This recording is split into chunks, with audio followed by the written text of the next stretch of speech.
जी नाज़रीन, एक बार फिर हम आपके साथ मौजूद हैं और आजकल हम एक चीज़ बड़ी कॉमन देख रहे हैं, मैदे का अल्सर या पेट का अल्सर।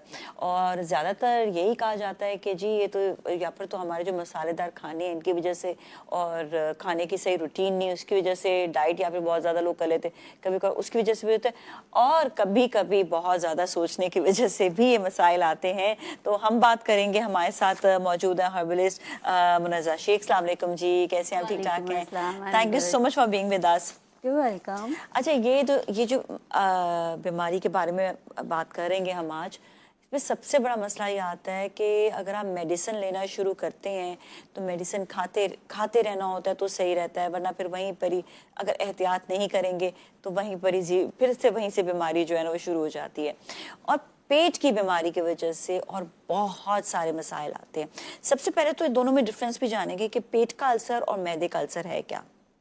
पहले तो जाने के अल्सर क्या है। हाँ अल्सर एक्चुअली आपके स्टमक में कुछ बैक्टीरियाज होते हैं, हाँ जो बैड बैक्टीरियाज कहलाते हैं। ठीक है। वो एंटी इन्फ्लेमेशन क्रिएट करते हैं आपके स्टमक में, जिसकी वजह से वहाँ परफोरेशन आ जाती है या वहाँ पे ब्लीडिंग शुरू हो जाती है। और वो आहिस्ता आहिस्ता स्प्रेड होता है। It comes towards your throat, जिसको थ्रश कहते हैं, ज़बान पे आपके छाले पड़ जाते हैं, या इट गोज़ टूवर्ड्स जहाँ पेप्टिक अल्सर शुरू होता है या दूसरी चीज़ें शुरू होती है। जब ये स्प्रेड होना शुरू होता है फिर ये अल्सरस कोलाइटिस पे भी जाता है और फिर ये रेक्टम तक चला जाता है। Oh my God. तो जितनी जल्दी हो सके इसका इलाज करा। अच्छा, इसका इलाज क्या है वैसे? पहले आपका फर्स्ट क्वेश्चन कि है क्या? हाँ, और ये मैदे और पेट का फर्क क्या है? देखिए, हम लोग नॉर्मली ना ओवर द काउंटर मेडिसिन को समझते हैं कि हम हमेशा यूज़ कर सकते हैं। पेट में दर्द हुआ, खा लिया। दर्द की जितनी दवाइयाँ हैं जैसे पेन किलर, वो सबसे ज़्यादा क्रिएट करती है। आपके सर में दर्द हुआ, खा ली दवाई ओवर द काउंटर उठा के। आपके पेट में दर्द हुआ, आपके लेग में पेन हुआ, कहीं भी हुआ, आपने एक मेडिसिन खा ली। अब वो लॉन्ग टर्म यूजेज की वजह से आपके स्टमक में प्रॉब्लम आती है। वो फिर लाइनिंग ख़राब होती है। तो उसका बेहतर हल ये होता है कि पेन के लिए प्रॉपर डायग्नोज कराएं कि पेन हो क्यों रहा है और उसका इलाज करें। अच्छा, ये बताइएगा कि ये जो अल्सर जिस आपने कहा ना कि ये ज़ख्म हो जाते हैं, तो ये ज़ख्म क्या ठीक हो सकते हैं या ज़ख्म को सिर्फ आप कंट्रोल कर सकते हैं? अरे, ज़ख्म ठीक होते हैं सिर्फ इनिशियल स्टेज पर। हाँ। क्योंकि परफोरेशन, आप देखिए आपके मैदे में अगर होल हो रहा है तो इसका मतलब है पहले ब्लीडिंग हुई होगी, फिर उसमें होल हो रहा है और वो होल बड़ा होता जाता है। हाँ। बहुत अगर अरसा पुराना हो गया, क्रॉनिक हो गया, तो वो डेथ का रीज़न भी बनता है। तो बहुत बेहतर है कि इसको जितनी जल्दी हो सके आप क्योर करवाएं। अच्छा, ये होता क्यों है? Number 1 process food, number 2 stress, number 3 आपकी जो डाइट है उसमें अनहाइजीनिक थिंग, क्योंकि ये बैक्टीरियाज की वजह से होता है। बैक्टीरिया में कोई 9, 10, 11, 12 किस्म के बैक्टीरियाज हैं। जो वो कॉमन है, एच पाइलोरी है, आपका निमोनिया का है, आपका टाइफाइड का है, आपका फूड पॉइजनिंग का है, बहुत सारे हैं जो ये सारी डिफरेंट कॉजेज कर रहे हैं। अगर किसी को टाइफाइड हुआ तो उसको ये प्रॉब्लम हो सकती है? बिल्कुल हो सकती है। ओके, मतलब ये ऑल रिलेटेड टू। प्लस अगर आप बहुत ज़्यादा स्ट्रेस में, क्योंकि गट और ब्रेन का डायरेक्ट यहाँ पे आपके वेगस नर्व होती है, उससे कनेक्शन है। तो जैसे ही आप स्ट्रेस लेंगे आपके स्टमक में प्रॉब्लम, पेट में दर्द शुरू हो जाएगा, या पेट में कोई प्रॉब्लम है तो आपके सर में दर्द फौरन चला जाएगा। तो ये बिल्कुल कनेक्टेड है। तो आप अगर अपना स्टमक और गट क्लीन रखते हैं ना, तो आपको ये डिजीजेस और दर्द और अच्छा, डायग्नोज कैसे होगा? ये डायग्नोज कैसे करते हैं? डायग्नोज आप टेस्ट करवा लें। ठीक है, हम तो ये नॉर्मली टंग टेस्ट करते कि आपकी टंग चेक करते, उससे पता चलता है। माउथ में आपके स्मेल आती है, उससे पता चलता है। आपका अगर डायग्नोज करने का प्रॉपर तरीका चाहिए तो इमेजिंग होती है, अल्ट्रासाउंड करवाया जाता है, या फिर आपका एंडोस्कोपी से करवाया जाता है जब बहुत ज़्यादा समझ नहीं आ रहा होता कि इसको कैसे चेक किया जाए। और अगर कोई कैंसरस हो जाए तो फिर बायोप्सी भी कराई जाती है। ओह, तो मतलब पहले ये होता है कि पहले तो टंग के जरिए, लेकिन अगर लग रहा है कि हाँ और ज्यादा, तो फिर इसका जो है, देखिए आपको भूख नहीं लगेगी। आप जैसे ही खाएंगे ना, बर्निंग शुरू हो जाएगी, आपको लगेगा पेट पे इतना पेन, मैं ना ही खाऊं तो अच्छा। हाँ, ये एक बड़ी इंडिकेशन। कुछ लोग बहुत पतले होते जाते हैं क्योंकि अल्सर उनके स्टमक में होता है, तो माल न्यूट्रिशन भी होता है। और वो आपका सही तरह से फूड एब्जॉर्ब नहीं हो रहा होता बॉडी में, बहुत ज़रूरी है कि आप सही टाइम पे इसको डायग्नोज करवा लें। अच्छा, ये वाली चीज़ भी आती है कि अगर आपका हाजमा अच्छा नहीं, कहते हैं ना, तो कभी आपके हड्डियों में दर्द हो रहा होता है, कभी कहीं पर आपके जो है, क्योंकि वो आप वही है कि आपके अंदर वो न्यूट्रिशन वैल्यू रही नहीं है ना। Yes, osteoporosis is one of the reason. अच्छा। इस चीज़ की वजह से हो सकता है, माल न्यूट्रिशन की वजह से हो सकता है, और कहते हैं कि जो रेक्टम कैंसर और कॉलन कैंसर होता है वो भी इसकी वजह से हो सकता है, अगर ये शुरू में ना आपने पकड़ा हो। अच्छा, ये बताइएगा इसको, एक तो ये कि इनिशियल एज जो स्टेज होती है उसमें क्या इलाज होता है, कोई हर्ब्स के जरिए बताइएगा। अच्छा, पहले तो डाइट से इलाज करें आप हाँ, अपना, कि अपनी इसके गट को एल्कनाइज करें, इस एसिड को न्यूट्रलाइज करें। उसमें आप एल्कनाइन फूड जैसे बनाना ले लिया, कर्ड ले लिया। कर्ड की ये खूबी है कि ये गुड बैक्टीरिया जल्दी बनाता है। हाँ। इसबगोल उसमें डाल दिया क्योंकि वो प्रीबायोटिक होता है, आपकी जो गुड बैक्टीरिया उसका इससे फूड बहुत बनता से है। ये हो जाती है चीज़ कि आपका ना नज़ला बहुत ज़्यादा होने लग जाता है, फिर नहीं, उसके लिए अगर आपके एसिड्स हैं तो आपको ऐसी दवाई तो खानी है जिससे पहले आपके गट सूदिंग इफेक्ट मिल रहा हो। हाँ, तो हाँ। सूदिंग इफेक्ट के लिए कर्ड बहुत ज़रूरी है। ठीक आप है। इसबगोल ले लें, साबूदाना दूध के साथ ले लें, हाँ। बनाना ले लें। बनाना इज़ वेरी गुड फ्रूट के आपको ये अच्छी प्रोटेक्शन भी देता है और न्यूट्रिएंट भी देता है। फिर इसके अलावा अगर आप चाहे तो मेलन का यूज़ ज़्यादा करें, ये आपकी बॉडी को एल्कलाइज करता है। जितने एसिड होते हैं इसको बहुत जल्दी से फ्लश कर देता है थ्रू स्टूल। आपकी कॉन्स्टिपेशन है तो कॉन्स्टिपेशन का इलाज करें, क्योंकि कॉन्स्टिपेशन और इरेगुलर बाउल सिंड्रोम या फिर आपका इनकंसिस्टेंट स्टूल जो होता है ना, जैसे आपको थोड़ा आया और थोड़ा नहीं आया और आप कहते हैं यार क्लीन नहीं हुआ, I am not feeling well, उसके लिए भी ज़रूरी है कि आप मेलन कॉन्स्टेंटली सारा दिन खाएं। ठीक है, अभी हम जाएंगे ब्रेक की जाने पर। ब्रेक के बाद वापस आके मजीद इसी टॉपिक पे बात करेंगे। So you all stay with अस।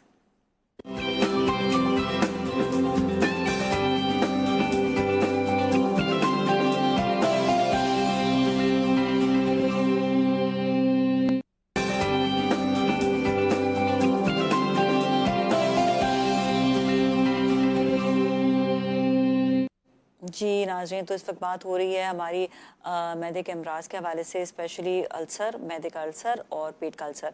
अच्छा, हमारे साथ मुनज़्ज़ा जी मौजूद हैं जो हर्बलिस्ट हैं। बड़ी अच्छी आपने बहुत सारी इन्फॉर्मेशन अभी आपने दी, और अब ये बताइएगा कि किस तरह से डाइट के ज़रिए हम इसे जो है वो कम कर सकते हैं।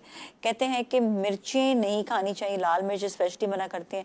अच्छा, एक जो पर्सनल एक्सपीरियंस भी मैंने देखा है कि जो कुटी हुई लाल मिर्च होती है ना, वो जब भी खाएं तो वो सबसे ज़्यादा एसिडिटी करती है, वो शायद हजम नहीं होती है, उसका फ्लेक होता है, क्या वजह है?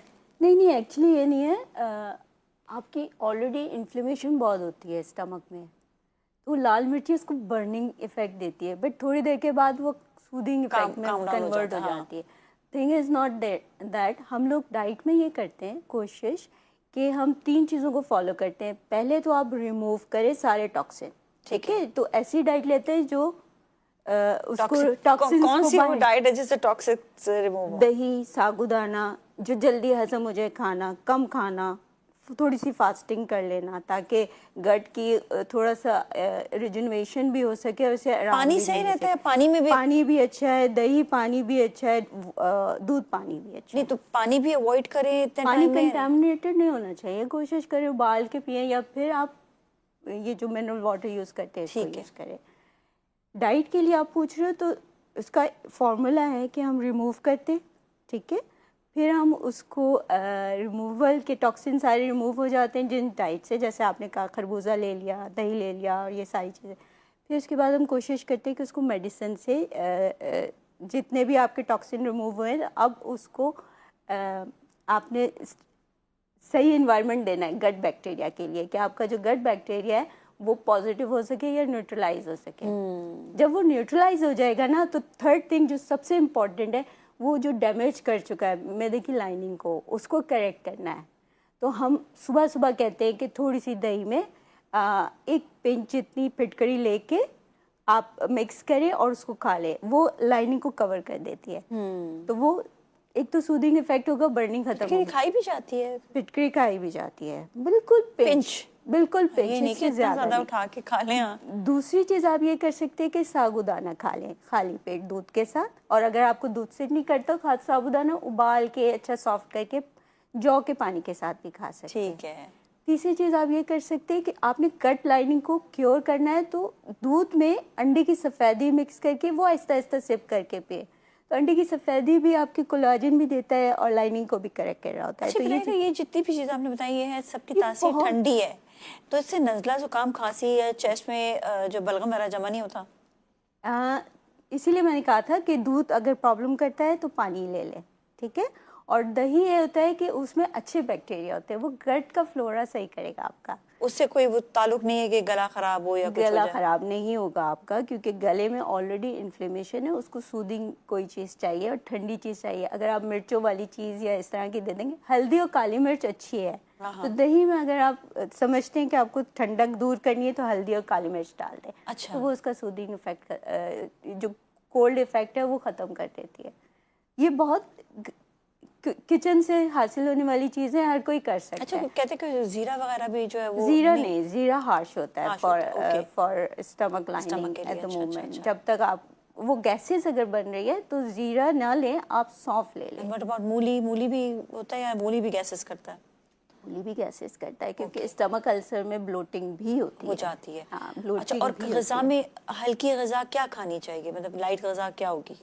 लाइट गज़ा आप सूप पी लें, आप खिचड़ी खाएं, आप वो खाने खाएं जो जल्दी हजम हो जाते हैं। यखनी बादी चीज़ें नहीं खानी चाहिए ना? बादी चीज़ें नहीं, क्योंकि स्टमक को रेस्ट देना है।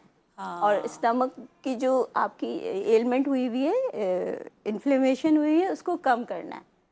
हाँ, कुछ लोगों का स्टमक अल्सर तब होते हैं जब उनका स्टमक बिल्कुल कोल्ड होता है, मतलब उनको गर्म चीज़ें चाहिए होती है, तो फिर हम उसे कहते हैं कि आप गोश्त खाएं, अंडे खाएं और फिश खाएं, तो ये कोल्ड क्या होता है? लेकिन उसके साथ कार्ब्स नहीं खाएं।